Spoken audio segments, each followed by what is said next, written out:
고철 79톤이 포항 제철소를 통해 무단으로 반출됐습니다.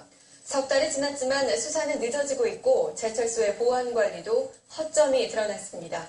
박상환 기자가 보도합니다. 포항신항 원료부두 개축 공사 현장. 이곳에서 지난 6월 폐고철 79톤, 덤프트럭 10대 분량이 포스코 초소를 통과해 외부로 무단 반출됐습니다. 며칠에 걸쳐 반출됐는데도 초소 직원들은 반출 사실을 제대로 알지 못했습니다.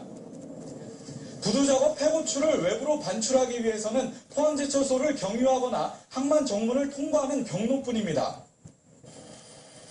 이런데도 고철을 무단 반출한 차량은 별 어려움 없이 초소를 드나든 것으로 드러나 내부 개입설 등 갖가지 의문이 제기되고 있습니다.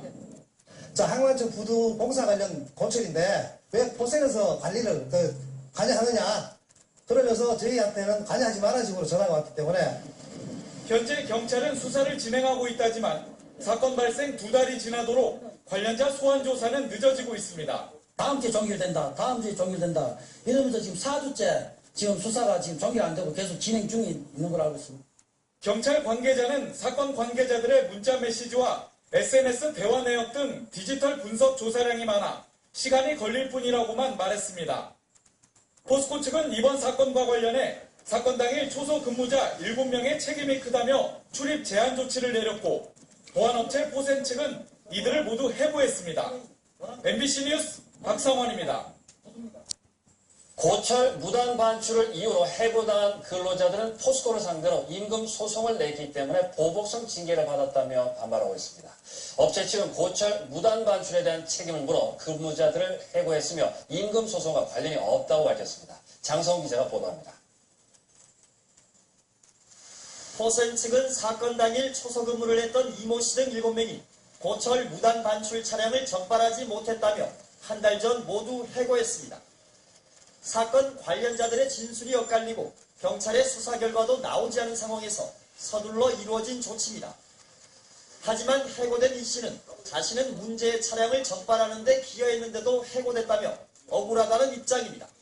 저는 24년 동안 징계받은 적이 한 번도 없고 고철 담보 차량을 적발하였음에도 불구하고 포스코는 출입정지, 포스에는 징계면제, 이 부당해고를 하루아침에 저희한테 통보를 해가지고.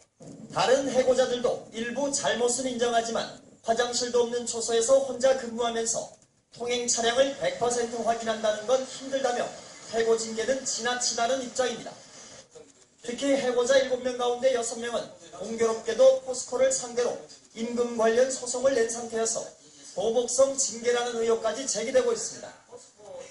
포스코는 2005년 방호 업무를 포센의 분사에 아웃소싱하면서 포스코 급여의 70% 수준을 약속하고도 이를 지키지 않자 최근 직원 24명이 소송을 내 이겼고 이 여파로 포스코 분사 직원 700여 명이 같은 내용으로 줄소송을 내 포스코에 부담을 줬기 때문이라는 겁니다. 이제 납득을 할 수가 없는 부분들이고 과거 선례를 봐도 어떤 이러한 상황에 대해 가지고 직원들을 징계면제시켰던 예는 일단 없었습니다. 포스코와 포센 측은 차량 적발에 관여했다고 주장하는 초소 근무자 이모 씨의 경우도 사후 조치가 미흡해 해고했다며 해고 사태는 중대한 경비 사고 때문이지 임금 소송과는 관련이 없다고 밝혔습니다. 또 초소 근무자가 수시로 드나드는 차량에 대해 출입 기록조차 남기지 않았다며 근무 태만의 잘못이 매우 크다고 덧붙였습니다. 한편 해고자 7명은 노동당국에 부당해고 구제 신청을 내거나 검찰에 고소장을 제출했으며 포스코는 임금 관련 원심 판결에 불복해 현재 항소 중입니다. MBC 뉴스 장성훈입니다. 경북 지역 수상